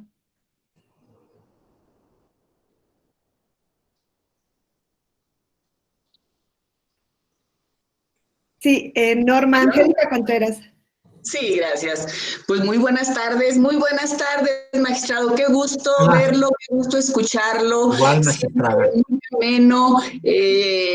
Pues usted ha dado en el clavo, ¿verdad? La justicia hay que hacerla accesible, hay que hacerla cercana a la gente, que lo entienda, que la haga suya, ¿verdad? Y yo creo que todos estos mecanismos que usted ha utilizado tan acertadamente, a mí me encanta ver los hilos electorales desde que parece que el angelito se está deshaciendo, ¿verdad? Entonces yo creo que tenemos que tomar precisamente todas estas herramientas, ¿verdad? Y que esa justicia que se percibía en algunos momentos tan lejana, acercarla con la gente. Yo quiero más que nada agradecerle todo su apoyo. Hemos estado muy enfocados en todas las actividades que se han desarrollado a través de la Escuela Judicial. Agradecemos a nombre de la Asociación de Magistradas y Magistrados Electorales locales de los Estados Unidos mexicanos, el que podamos estar compartiendo, lamentablemente ante esta situación, pero pues todo momento de crisis, todo momento difícil, ¿verdad? Yo creo que es también un momento de oportunidades y ha quedado claro que en estos casos la escuela judicial, pues que siempre ha sido tan importante en la formación de todos los que estamos en estas actividades, pues ahorita ha detonado una serie de cursos, de talleres a los que nosotros pues nos hemos sumado y creo que pues más que nada agradecerle que estamos cerca, que estamos continuando con esta actividad y le digo pues siempre es un placer escucharlo. Gracias. Muchas gracias, magistrada. Al contrario, le agradecemos mucho que se haya acercado para que podamos hacer esto y que sean más actividades, porque todavía se me ocurren más cosas que podemos hacer y que podamos llegar a todos los tribunales locales y en una de esas, fíjese qué padre sería que pudiéramos imprimir un nuevo sello entre todos a la justicia electoral, porque de verdad estoy convencido, la justicia electoral, obvio, es una, ¿no? En sus fases federal y local, todos somos de verdad una familia, ¿no? Y si podemos imprimir un nuevo sello de modernidad, un nuevo sello de comunicación ciudadana y que todo el mundo diga, imagínense que los jueces familiares o penales o civiles el día de mañana dijeran, tenemos que hacer lo que están haciendo en electoral, ¿no? Muchas gracias, magistrada, qué amable. Bueno, nos preguntan también si podría hacerles llegar el material que ha utilizado en esta presentación. Con mucho gusto, lo que puedo hacer es colgar la presentación. Ahorita le pido a alguien que me cuelgue la presentación en mi Twitter y pueden servirles para que la repasen, ¿no? Y de todas formas, obviamente todas las clases van a ser colgadas en YouTube en cuanto termine el taller. Y la siguiente semana es la tercera versión de este taller de redacción. Entonces, en la tercera versión del taller, perfectamente también pueden volver, los que estén, digamos, accedan al mismo, pueden volver a escuchar la clase, aunque con algunos matices y mejoras que le haremos. Muchas gracias. Que si también pueden enviar ejemplos de infografías cuando cuelguen. Tengo un, lo digo así, es que es un tema casi interno de la ponencia, pero voy a colgarlo también. Un manualitito en el que le explico a los secretarios nuevos cómo hacer infografías. Entonces, lo voy a colgar también. Ahorita se los cuelgo. Gracias, magistrado. También llegan muchos mensajes de felicitación por compartir la experiencia y conocimientos de manera tan didáctica. Pero estamos atentos a si tienen alguna pregunta en concreto que quieran hacer al magistrado. Yo lo que diría es que de verdad, o sea, a mí me gustaría que el día de mañana los jueces electorales nos definamos como unos rebeldes de la metodología y de los formatos tradicionales, que rompamos esa forma histórica, porque estoy convencido, de verdad, que el gran problema es la universidad.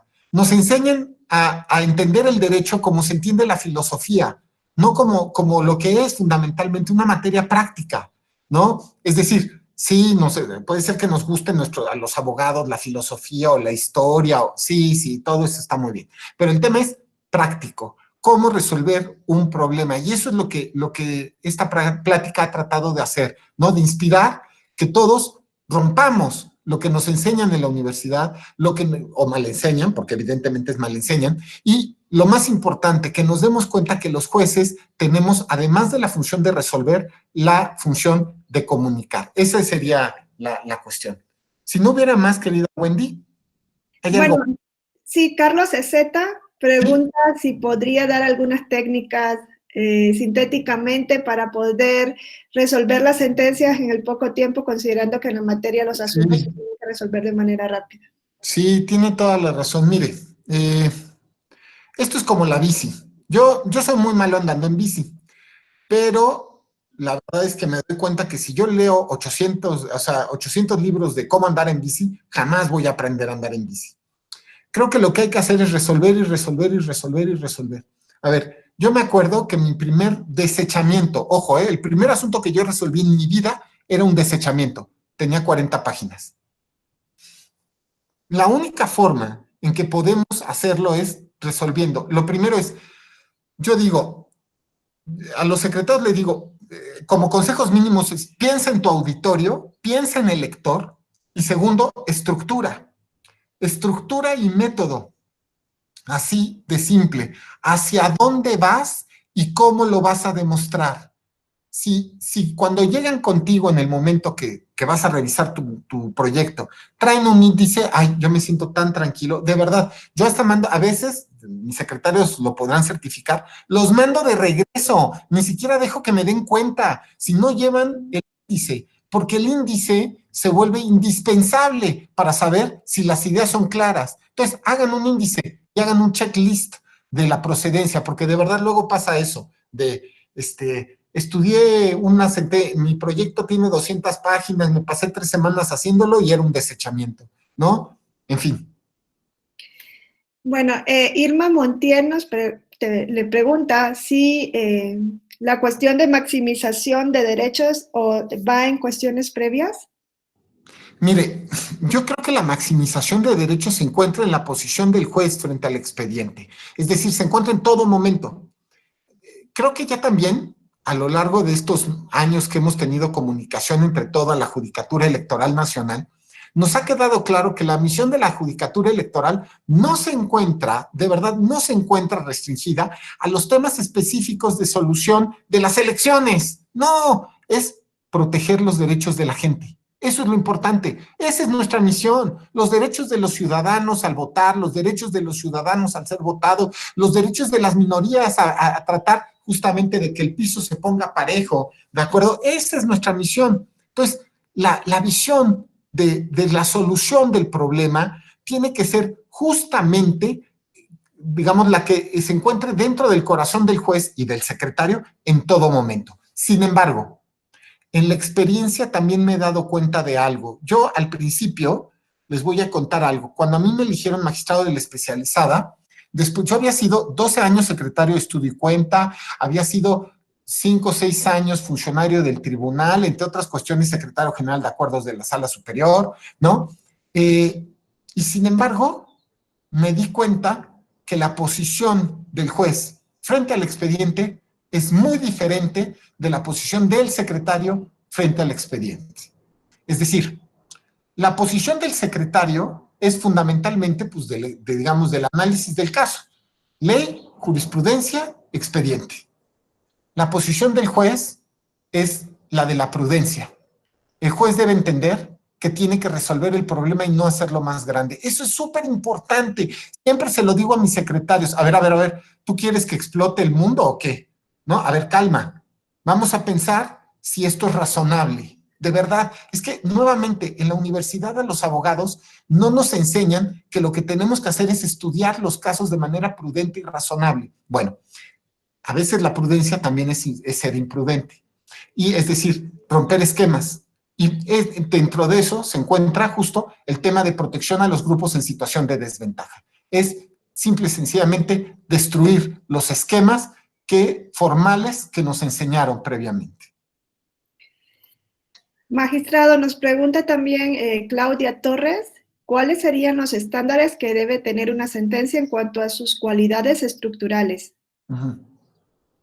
Yo en ese caso lo que diría es, si bien tiene que ser en cada caso, lo más importante es que nos quede claro, primero, de verdad, comenzar con una síntesis, después un índice, un glosario, los antecedentes necesarios y no más, después, más allá de la competencia, que bueno, pues es que sentencia al final del día y hay que poner competencia, pero después, ¿cuál es el problema? ¿Cuál es la hipótesis? ¿Cómo la vas a demostrar? Y paso a demostrarla. Si se dan cuenta, de verdad, no es diferente al estudio científico de cualquier temática jurídica. Nos pregunta Irma Rosa Lara, desde su experiencia, ¿cuál es la mejor sentencia que ha leído o elaborado? Dios, es muy difícil, ¿saben? Porque, por ejemplo, hay muchas sentencias padres, la verdad. Tengo muchos años en esto. Ya son 22 años como trabajador del Tribunal Electoral. A ver, yo solamente les voy a decir personalmente lo que creo. Yo creo que una sentencia, cuando la vuelves a releer, siempre te traiciona. ¿Por qué? Porque encuentras que tiene 3 párrafos que no corresponden, que hubieras cambiado. A ver, lo importante al final del día no es la sentencia, sino, vamos a decir, sí es la sentencia, vamos, pero al final del día la sentencia es solamente el documento en el que estás produciendo una línea de jurisprudencia. Creo que tienes que ir perfeccionando. La primera vez que tuviste un tema, te sorprende. Y después pasan 3 años y dices, Dios, ¿qué hice? Fue una locura, ¿no? O lo contrario, y es que has ido evolucionando y perfeccionando el tema. Miren, a ver, la primera vez que tuvimos el tema de si los niños, niñas y adolescentes tenían que salir en la propaganda electoral, pues yo me acuerdo que fue una madrugada en la que uno de mis secretarios, pues quisiera decir que llevó el agravio, pero en realidad se le había ido el agravio. Pero bueno, cuando revisamos el expediente juntos, encontramos que se le había ido el agravio, pero bueno, afortunadamente lo vimos, ¿no? Y cuando aparece el tema, wow, dijimos, Dios, esto no sabemos cómo abordarlo porque no había precedentes de ese tema. El agravio fue un agravio novedoso, interesante, distinto. Sin embargo, si alguien me pregunta si esa es la mejor sentencia que saqué que fue la primera, en torno a los temas de niños, diría no, claro que no, porque el criterio fue evolucionando. Por ejemplo, en los temas de violencia de género, la sala especializada fue la primera sala del país que bajó spots electorales por violencia de género. Este spot de Puebla, de no es ella, es él, ¿no? Acerca de una candidata gobernadora que la comparaban con el entonces llamado Gober Precioso, y que decían que ella era en realidad, solo valía por ser el Gober Precioso, o llamado Gober Precioso, mejor dicho. Ojo, la sala especializada lo bajó, fue la primera vez que un tribunal utilizaba el protocolo para los temas de violencia de género. Si alguien me pregunta, ¿es la mejor sentencia de violencia de género que has tenido? Pues no, porque desde entonces hemos tenido lo mismo el caso Coyoacán, tuvimos el tema de Espejito, Espejito también del estado de Puebla. A ver, la verdad es que yo diría, lo importante al final del día, si bien son importantes las sentencias, es la línea de jurisprudencia. Porque en la línea de jurisprudencia, cuando tienes varias sentencias del tema, es que te das cuenta si el juez es congruente. Y sobre todo te das cuenta cómo se van perfeccionando las ideas en torno a determinadas cuestiones. Miren, es tan importante la cuestión de la línea de jurisprudencia que se vuelve inclusive paradigmático. Y acaba de suceder con lo de violencia de género. Si ustedes estudian la reforma de violencia de género en temas electorales, se darán cuenta que fundamentalmente lo que está haciendo el Congreso de la Unión es seguir los precedentes de la Sala Superior y de los tribunales locales y de las salas regionales.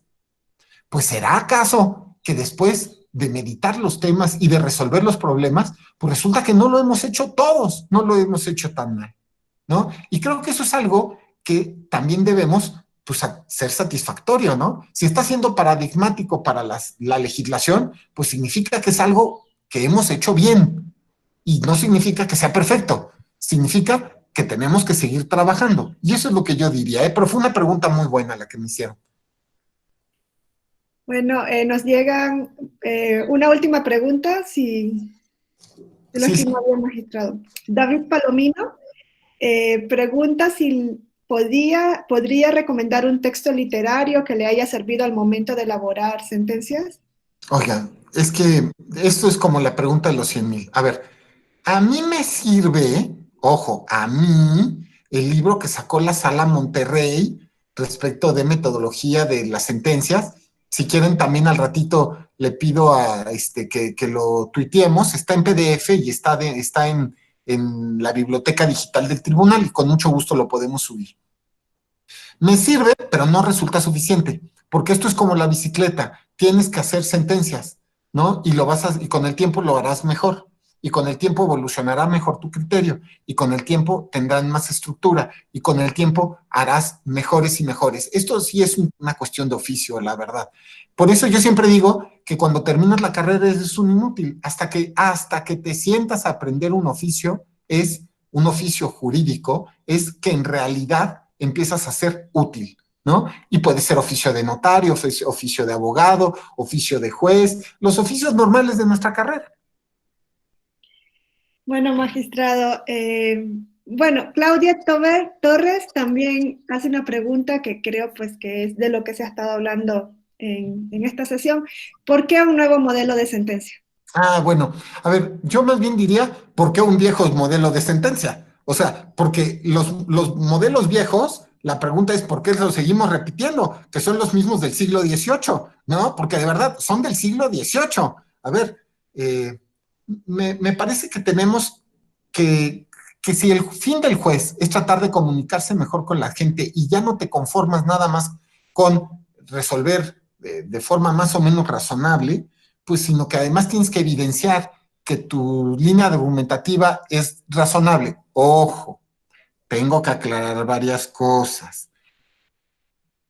Esto es obvio ante las personas de buena fe, porque luego, obvio, tus justiciables, en el momento en el cual tú sacas tu sentencia confirmando o revocando, explotan, ¿no? ¿Por qué? Pues porque van a perder poder. Nuestra materia es política. Entonces resulta que la mitad del público, de las partes, van a estar en contra de lo que resolviste, porque perdieron. A ver, el ganador ganó porque tenía la razón. Y el que perdió, perdió porque el juez es un tonto, un vendido, un cargado, ¿no? Bueno, ya hace un escándalo. También me parece que si la línea argumentativa de la sentencia es sólida, una vez que el que perdió o sus aliados dejan de hacer un escándalo, y escándalo a veces entre académicos, porque los académicos también reciben dinero y todo lo demás que son líneas y grupos, intereses, etcétera. Pero cuando pasa el tiempo, cuando pasa a veces 1 o 2 años, de repente llega el momento en el cual la gente con seriedad trata de estudiar los casos y los criterios. Y una vez que el criterio, ya ahora sí, con prudencia, es analizado, si está adecuadamente expresado, muy probablemente consigas comunicar y justamente se genere una línea jurisprudencial que resulte interesante, no solo para su análisis, sino además para que sea seguida por otras personas, ¿no? No sé si eché ya un rollote, pero es que en mi experiencia, un nuevo modelo significa comunicarle mejor a la gente de ahora de buena fe. Y dentro de 2 años, cuando terminen las pasiones políticas, pues muy probablemente a todo el público, ¿no? Eso es lo que yo diría. Bueno, magistrado, nos llega una última pregunta. ¿Qué opinión le merece el fallo de la Suprema Corte en la que invalidó la ley Bonilla, tomando en consideración que la reforma entrañó una violación al voto público, a la soberanía y al principio democrático? Bueno, yo, a ver, creo que en esto ya puedo hablar porque ya está resuelto y sí opinar porque ya opiné. ¿Qué opinión me merece? Pues lo que dije. La Suprema Corte nos preguntó a la Sala Superior nuestra opinión jurídica en torno al tema, ya que en la acción de inconstitucionalidad, el ministro Franco nos pidió nuestra opinión técnica, que es una cuestión que forma parte del procedimiento. Los 7 magistrados de la Sala Superior dijimos que era inconstitucional, que era una violación, podríamos decir, grave a los principios constitucionales.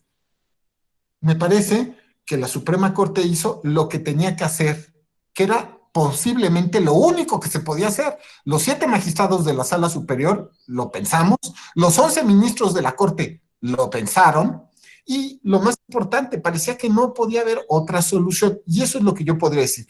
Pero esta solución también pues, refuerza la independencia, evidencia la independencia del Poder Judicial, y yo creo que eso es lo bueno, ¿no? Queda claro. Bueno, ya no hay más preguntas, solo mensajes de felicitación por su participación, por haber compartido su experiencia y por haber dado esos consejos a fin de ejercer mejor la labor jurisdiccional. Muchas gracias. Gracias, querida Wendy. Pues muchas gracias, querida Wendy, por tu moderación. Muchísimas gracias a todos. Yo siempre digo, porfa, si tienen preguntas ya en concreto, pues escríbanme a mi Twitter. Yo el Twitter sí lo veo, ¿no? Entonces, estoy ahí, lo contesto, ¿no? Yo lo que no contesto nunca son trolls ni bots. Un día, si quieren, hago una plática de eso, porque también creo que tienen que haber criterios también de actuación de los jueces en redes sociales, pero eso es otra historia. Bueno, cuídense mucho, me dio mucho gusto a los magistrados locales, de verdad, qué honor que nos siguieran, qué gusto, magistrada, de nuevo, muchísimas gracias por su presencia además, y muchas gracias a todos los magistrados, magistradas, secretarios, secretarias, y bueno, colgaré en pocos momentos en internet esta temática. Muchísimas gracias y hasta luego, me voy a desconectar.